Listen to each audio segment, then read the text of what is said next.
children about savings, about how to get out of this economic poverty, and how to break that cycle that as soon as they get some money, they want to just charge us, spend every dime that they have. I mean, I have grandchildren. Every time I give them money, it's like, look, just put 50 cents away, put $1 away.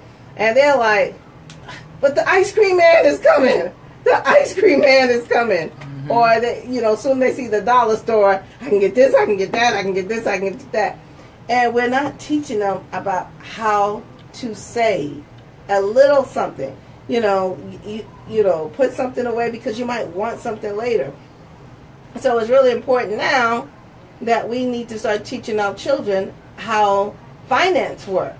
And we can start them as early as 3 or 4 years old. That's what I do with my kids. Yes. They're 7 and 8, and I just basically correlate things for them, for their mind to understand how money works. So, one example that I can think of is they wanted a hot chocolate from McDonald's, mm-hmm. and the hot chocolate was like $2 each. Right. And so I was like, okay, that's $4. I was like, how about we go to Safeway and we buy a gallon of milk and we buy some chocolate and we go home, and now you have hot chocolate for a week. Well, that's good. And exactly.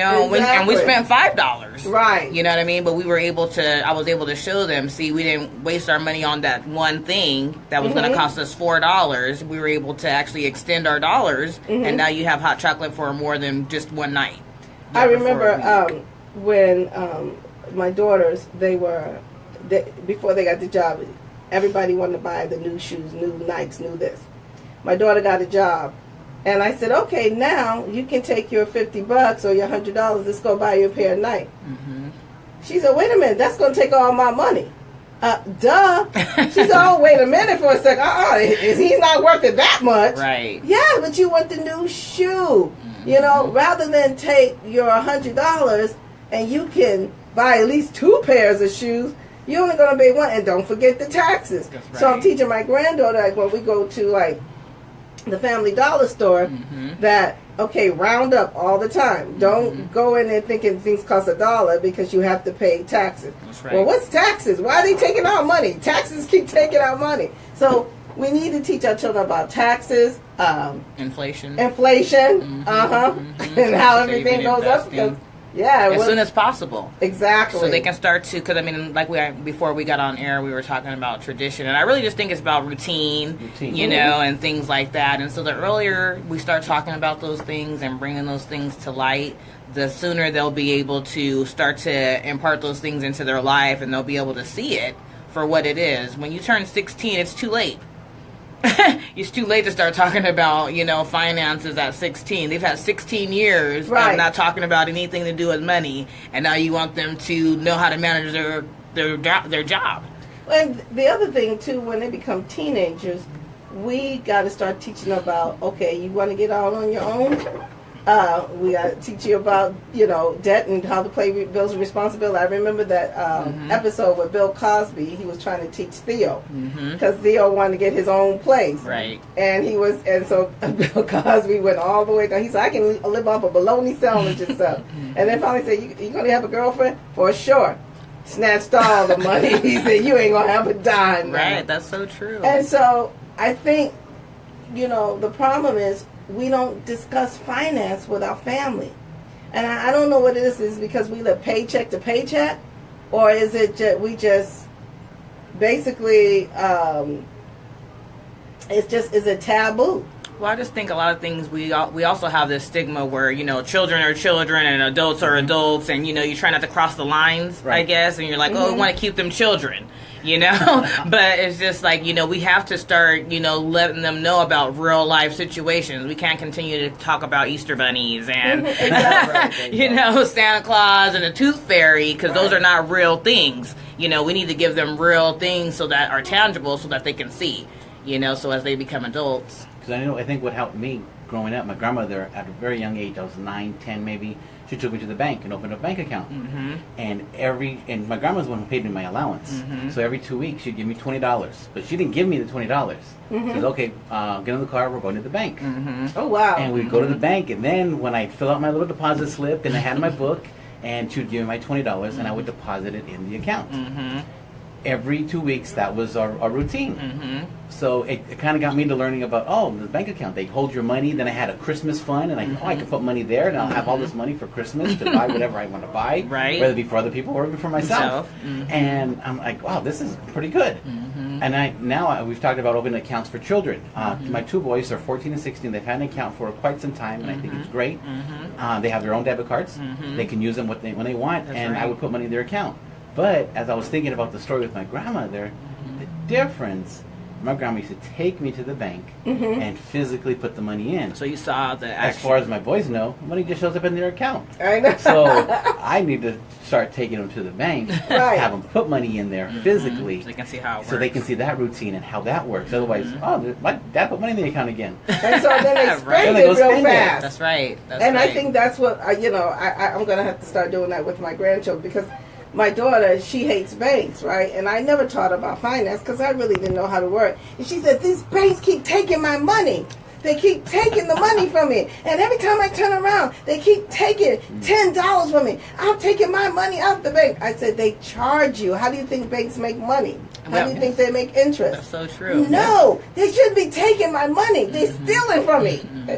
No, they're not stealing. It's like this. If you have a storage unit, don't you have to pay a storage unit? Well, the bank is like a storage unit. They charge you interest too. That's right. Yes. That's right. And so it's like, a lot of people don't understand that concept, and being overdrawn and so forth. You got to pay the penalty and things like that. And I was just like, wow. And I didn't learn all that until later from years. When it started happening to you. Yeah. Now I get it. When it started going on. Yeah, and then when your bank cut up your card, it's like, you way overdrawn. What? But what's so interesting, and I know last time you had chimed in on some of the life insurance stuff that we had talked about, and a lot of the concepts here with life insurance, the bank on yourself, that's what they do. They put their money into their life insurance policy because they have that ability to get the interest. Yes. They're not paying it to the bank, they're paying it to themselves. Right. You know what I mean? And so they basically build into their own bank. And so that's something that, I've been learning and that I want to be able to impart on our generation, because just imagine if you get a policy started for your child when they're first born. When they turn 20, you've been paying on that policy for all these years. It's been growing interest, and now they have their own bank essentially to pull money from, and they don't have to go get a bank from a loan or go get a hard money lender or any of those things. Right. Because we utilize the vehicle that was specifically for the life benefit, essentially. So just trying to get that information out there, because a lot of people think the bank is the be-all, end-all, but it's really not. No, it's not. And so some of the things, you got anything to say, Brother Dennis? Well, just about, you were talking about how, and your daughter's talking about the bank's always charging you. Yeah. I used to work for the bank customer service over the phone, and I used to get people call all the time. And finally, I think one day it came back to me and says, okay, when you have an account, how do you track your spending? Well, I just look online. So, okay. Now think about your grandparents. How did they track their spending? I don't know, they had some book. Yes. Right. And I said, okay, do you think your grandparents ever had those overdraft fees? No. No. Because they counted everything for the penny. Even if it's pending, I said, now, the tools they have now is exactly what it is, a tool. You're able to see what it is. The problem being, if there's a holiday weekend, like 4th of July is about to come up, the banks are closed. That's right. If the banks are closed, that pending transaction is going to stay pending. Right. After so many days of it pending, it disappears. Yeah. So therefore, you think you have an extra $100 in the account. You go spend it, then all of a sudden it comes back, and now you're overdrawn. That's right. Yep, that's what happened to me. If you wrote it down on the ledger, oh wait, no, even that $100 didn't come out yet, I can't spend the money. That's right. That's right. So if we go back to the old school, which even myself, Keep I'm the lazy ledger, to doing so. the checkbook. Yeah, the checkbook. It's harder to do those overdraft fees, but we're not taught that in school or by our parents. The debit and the credits. I took an accounting class my senior year, and that's when I learned about debits and credits, and that's when I learned about managing the checkbook. Writing in your stuff or whatever, and I don't do that now. But we definitely should. We got lazy. Yes. We really got lazy, and I just know now, like, okay, I use my debit card now. And I was like, because the debit card, it just and then they'll show pending. I was like, okay. But if you put it as a check, it don't show pending. That's right. And I have to just keep a reminder. Don't forget, that money's still there. Right. I was like, dang, man.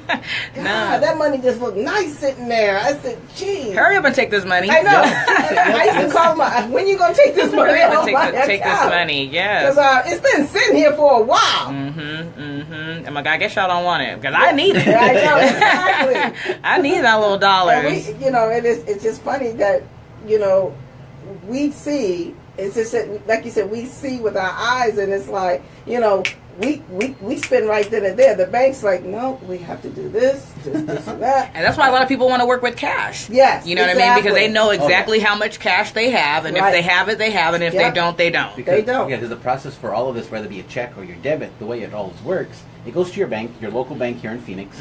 Then they have to report it to the Federal Reserve Bank of that state. Right. Then the Federal Reserve Bank has to report it to the bank it's coming from, Federal Reserve of that state. And then they have to go to that bank, that local bank, and then said, okay, they're asking for this money. Is it there? Let's pull it. Pull it out, yes. Then it has to go backwards to your bank to pull it or deposit or whatever it is. And that takes a few days. Right. And every holiday, the Federal Reserves are closed, so that delays the process. And people don't understand all of the steps that take place. Okay, so now one of the things that they were saying about teaching children, they said, okay, teach with stories. And that's what the Bible's about, parables. Parables, exactly. And you remember the parable in the Bible when it talks about, I guess it was who was the man, and he gave each one of them a talent. And one of them, he doubled his talent. The other one, he just kept to the same. The other one tried to hide it. And when the man came back, I'm having a senioritis moment. When the man came back, he went to the first man. He said, well, I just made even. The second man, he doubled his talent. And then the third one, he said, well, I hid it because I thought when you come back, you're going to take it from me. He said, okay, so all this time you just been sitting on this talent, you didn't do nothing with it. So he took it from him and he gave it to the man who made it double. And see, that was just basically showing us that, and that's why I was trying to teach the children that when you have a talent or a gift, you don't squander on it. And what we need to do is, because I know some people, they take money and they just keep building that money. And I said, well, what are you doing with it? What are you going to do with that money? Oh, no, I'm just going to let it keep going. I said, yeah, but sooner or later, somebody's going to take that money if you don't do nothing with it. And I found out that's what a lot of, that's how the stock market crashed. People were devastated because they wanted to be billionaires and millionaires, and they were trying, and they were tight with their chains. They didn't do nothing else. Boom. It's squandered. So I think we have to teach diversify. We have to diversify. You can't have all your eggs in one basket. Right. Yes, we got to teach diversity with our children. Diversification. Excuse me. Yes, thank you. And diversity too. Yeah, I'm thinking like diversity. I don't know what the hell I was thinking, but yeah, we got it. Diversification. We have to teach that. And what vehicles are going to be the best vehicles to diversify in? Because a lot of us are just starting to accumulate wealth. Right. And we don't really know. We don't have a big risk factor. Right. You know what I mean? We can't really take the biggest risk when we're just starting with our couple dollars to build. So, knowing where to put our money at, that's a safe harbor. That's going to give us the best interest rates, no losses, and be able to provide us with benefits. Life insurance. Yes. Everybody, you don't understand, life insurance. Shasta into life insurance. She's going to teach us about life insurance is a component. I mean, I just learned about it. I've been in the business for 4 years, and I hear about all the millionaires and, people who have money. They say this is how they gotten started. Walt Disney, we can look this up. Walt Disney actually started Disney World with his life insurance policy. Isn't that something? He was broke. Yes. But he had money in his life insurance, and that's how he was able to get started. Right. And you don't lose money in your life insurance. No. And so, but that's what we need to start teaching our children, this avenues, because avenues. You don't want to get up when you're 18 or 19 years old and I'm leaving. Well, what you leaving with? And where you going? Come back home afterwards because you ain't got nothing to go with. So setting them up, setting our kids up. Right, we got to set them up for success, not failure. That's right. So I don't know what the prime age is, but my kids are pretty sharp. they're Right. 7 and 8, and I'm thinking by age 10, and they're boys. Right. You know, so I'm thinking by age because 10. you're teaching them early now. By age 10, you guys need to have something that y'all are doing to make some money. Right. You know what I mean? And it's not for me. Right, It's for exactly. you. So that Exactly. you know what your skills are and what your Right. abilities are to make Right. income. Because a lot of people, they don't know what their skills Nope. and abilities are to make income. Absolutely. Mm-mm. So And then, showing you that. know, that's one of the things I'm trying to teach my grandchildren about, you know, because I love to bake. I said, now, once you learn how to bake, now let's show how we can make a stand. Right. I said, that always worked for children. People always give money when you see a stand, lemonade stand. Remember how back in the days, I always had the lemonade Always stand. have lemonade stand. And every time I pass a lemonade stand and I see a child out there, I don't even want the lemonade. I But give you them still $5. support it. Yeah, exactly. Because it's junior achievement. You know? They're out there achieving. Yeah, they're trying to achieve. Oh, I was so mad one day. I went to go get some sugar to put in there. All my sugar and everything's gone because they made lemonade and they had took all the money. I said, well, what'd you do with all the money? Oh, we went to the store. And they like going to the store. Kids Yeah. love going to the store. But, you know, being able to tell them, okay, so you made $500, you know, Right. with this. You have $200 left over, you know, to save. Right. And you're going to put this 300 or, you know what I mean, Exactly. over here to show Right. them how that looks. Right, Like walking them exactly. through the steps. And that's what we gotta create generational wealth. We gotta teach our children about generational wealth instead of generational poverty.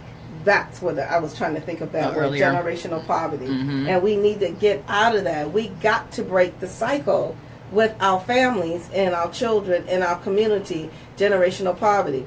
One of the things I found out, and this is a little bit off the subject, but it's coming, that when Trump was, found out he's going to be president, all of a sudden, you know, a sister got on Facebook and she works with the city. She said, hey, all y'all who have Section 8, they're getting ready to cut these programs. Vouchers. They're getting ready to cut these vouchers. And this past week, I have two families that's getting ready to become homeless because I guess the agency took over the house. Boom, boom, boom. And they said, look, you all got 30 days to get out. And basically, they've been looking for places to live. And a lot of people don't take vouchers. And so basically, what's happening now, these voucher programs are getting ready to Coming get to an ghost. end. Right. And so I was trying to explain that, look, we need to get off of these governmental assistance things. Yes, that's right. because it's handicapping It's our hindering. people. It's hindering us.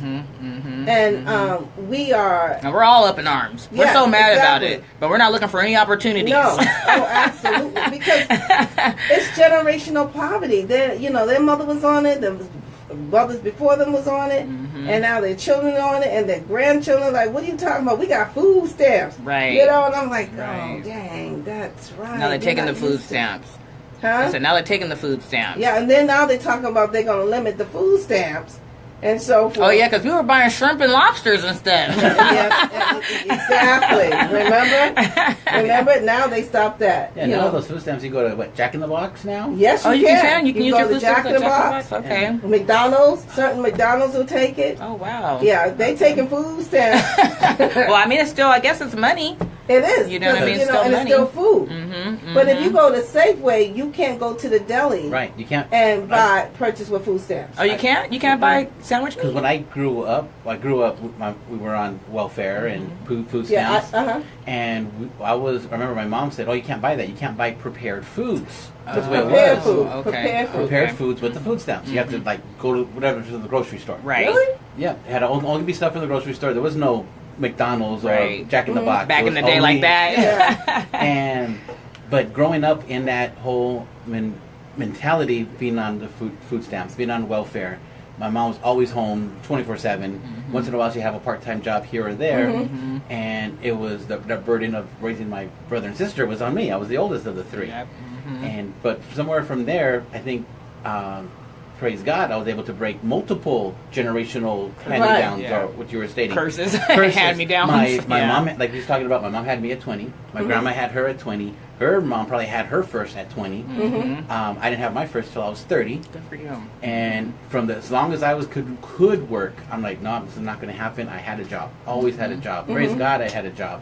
and been able to maintain it and build on top of each building. Right. And while doing that, just a few years ago, able to go to school, back to school, Right. and graduate from there, Right. and always trying to improve myself, which is something I'm trying to show my boys, and I'm realizing it.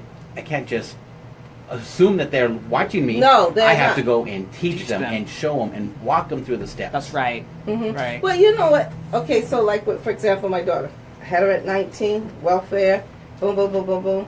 But they knew I was always in school. And so we got into one of those mother-daughter fights the other day. And and one of the things she said to me, she said, look, because one of the things I always try to say I regretted was being a single parent because it was hard. But then she was saying, look, if it wasn't for you, I wouldn't have graduated with my master's degree, even though I was 19 and I had my child and I went through the cycle of the welfare and things like that. But I learned from you that, you just don't stop. You don't stay on welfare because this is not going to happen. So she learned, and even my other daughter learned. So even though we may have curses, they still learn from us. But it's just a harder road. And I'm like, God, I don't want y'all to take that road no more. It's like, can some of us get this thing right? I don't want to be homeless anymore. Like I don't want y'all to be homeless no more. I really think it just, it's just communication that you have in the household. Right. Just setting the expectation early. Right. You know what I mean? A lot of, like I said, I wasn't really quite sure what my expectation was when I turned 18. But letting your kids know way in advance. Yes. You know what I mean? These are what we expect from you. This is what you're going to be doing at age 13 and putting them in a position to do whatever it is that you said they're going to be doing. And then at age 16, this is what you're going to be doing and putting them in a position to do whatever they said, whatever you said they're going to be doing. And then it just keeps going. Right. And that's how you're able to, help them with their self-confidence, their self-esteem, because a lot of people have low self-esteem because they've never accomplished any goals. Right, exactly. And people don't realize that if you've never accomplished anything, that makes you feel like, that you're not doing something. And so being able to have goals in place so that they can feel that they're making accomplishments and that they can see their growth, right. I think that is something that we need to start giving our kids. And I totally agree with that, too. And the other thing that what we need to do, I have a good friend of mine, what he would do is bring all the bills, and so every time he would give their children an allowance, he said, okay, here's the gas, here's the water bill, and here's the light bill. How much y'all going to put towards the light bill? How much you got? I said, God, at first I thought it was kind of cruel, but then when I hear that, here's mine's towards the light bill, so he would make them pay like $2 towards the light bill. Okay, how much you putting toward the grocery because you want your favorite food? How much you want to put towards the grocery bill? And they said, okay, here's mine. I said, how much you have left over? Well, I got about $15 left over. How much you gonna put in saving? Boom. I said, you know what? That's kind of smart. So they know that, participation in it. So that's another way we can teach our children by participation. Also taking them to the bank. Yes. Because I'm going to start doing that too now. Taking them to the bank. Yeah, for sure. Because, I don't want you to think I'm putting that money in the account. They say, oh, I got money in the account. Oh, she's going to put some more in and it's dried up. It's like my cell phone. I used to give them the cell phone. And they had a limit. It was like 500 minutes. And they said, you got more minutes on your phone. And after you use it up, they couldn't wait till that month come up. They didn't know I remember the minutes. Yeah, they didn't know how to, limit themselves. Budget themselves on that phone. And now it's, unlimited unlimited everything now. So it's just interesting. So another thing that I do too with my kids is that, everybody likes the tablets and the video games and to be on the TV, but just like even making sure that they're reading. You know what I mean? Like a lot of parents don't make sure they have that time that they're sitting there and they're reading for 20 or 30 minutes a day. And I'm sorry, but these kids need to be reading every day. You know how much stuff we have to read as an adult? Yes. You know what I mean? When everything that we do is a contract. Right, it is. You know what I mean? And to be able to understand and read that, we have to be able to understand those things. And so teaching them reading is fundamental at a very early age. It helps to put them in the habit of liking to read and knowing that they have to read. Right, exactly. I'm a teacher, so I'm an advocate when it comes to reading. Because if you don't read, as I stated before, if a child is not reading at the age of the 4th grade, many statistics and many studies have been shown that they make prison beds because that's what it is. And Arizona is one state, New York and California, they make prison beds based on if your child is not reading by the 3rd grade. Yes, that's Wow. a true story. Yeah, that's a true story. I put it in my research too when I did my research, and that's the actual truth. And so I have documentation. So when we get into another subject, we'll talk about that. Why it's important that your child has to read at that age, and so that's why the school system that is in our communities are so bad, because these private prison is based on those beds, and they need that generation to continue with that. Coming in and coming out, Right, pretty exactly. much. Yeah, the cycles. It's a cycle. Yeah, there's all cycles. I mean, you can either be in your own cycle or Right. you can be in somebody else's cycle. And so, yeah, trying to make sure that we create expectations. My aunt, she's listening in, and she's saying that college should be an expectation and not a choice. You know? Thank you, Aunt. I love that. Thank you for that leeway in. You know, but what we're gonna do is take about like a 2-minute break, so we can prepare ourselves with the next part. We'll talk about that college. Like, you know, Auntie, I'm there with you on that one. You know, so we're gonna take just like a 2-minute break so we can speak on that, speak on some more truth. Like, once again, you're tuning in at My Radio Phoenix. And this is the hour of community empowerment and socioeconomic development hour. We'll be back.